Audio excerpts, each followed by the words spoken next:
మాదక ద్రవ్యాల నిర్మూలన కోసం డీఎస్పీ శ్రీనివాసరావు ఆధ్వర్యంలో అభ్యుదయ సైకిల్ ర్యాలీ నిర్వహించారు। ఈ కార్యక్రమాన్ని టీడీపీ రాష్ట్ర ప్రధాన కార్యదర్శి చింతకాయల విజయ్, జిల్లా అడిషనల్ ఎస్పీ దేవిప్రసాద్ జెండా ఊపి ప్రారంభించారు। మాదక ద్రవ్యాలపై అవగాహన కల్పిస్తూ అబిడ్ సెంటర్ నుంచి బొడ్డేపల్లి వరకు ర్యాలీ కొనసాగించారు। ఈ సందర్భంగా విజయ్ మాట్లాడుతూ విద్యార్థులకు చట్టాలపై అవగాహన కల్పించాలని చెప్పారు। యువత గంజాయికి అలవాటు పడి జీవితాలను నాశనం చేసుకోవద్దని సూచించారు। మాదక ద్రవ్యాల నిర్మూలనకు పోలీస్ శాఖ కృషి చేస్తుందని చెప్పారు।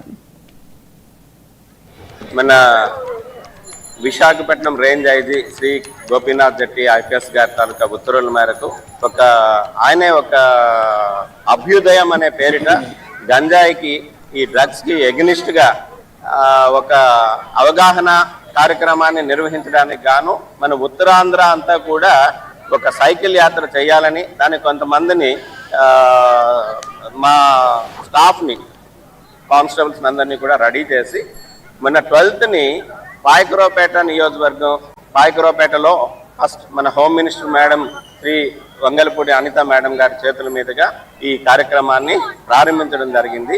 దీని తాలూకా ఉద్దేశం ఏంటంటే అందరూ కూడా ఈ డ్రగ్స్ కి అలవాటు పడుతున్నారు। ఈ డ్రగ్స్ కి అందరినీ ముఖ్యంగా యువతని వీళ్ళందరినీ కూడా దూరంగా ఉంచాలని మన ఆంధ్రప్రదేశ్ని మన అనకాపల్లి జిల్లా ఆంధ్రప్రదేశ్ని స్టేట్ని కూడా పూర్తిగా గంజాయి రహిత రాష్ట్రంగా తీర్చిదిద్దాలని ఒక ఉద్దేశంతో ప్రజలకు అందరికీ కూడా అవగాహన కల్పించాలనే ఉద్దేశం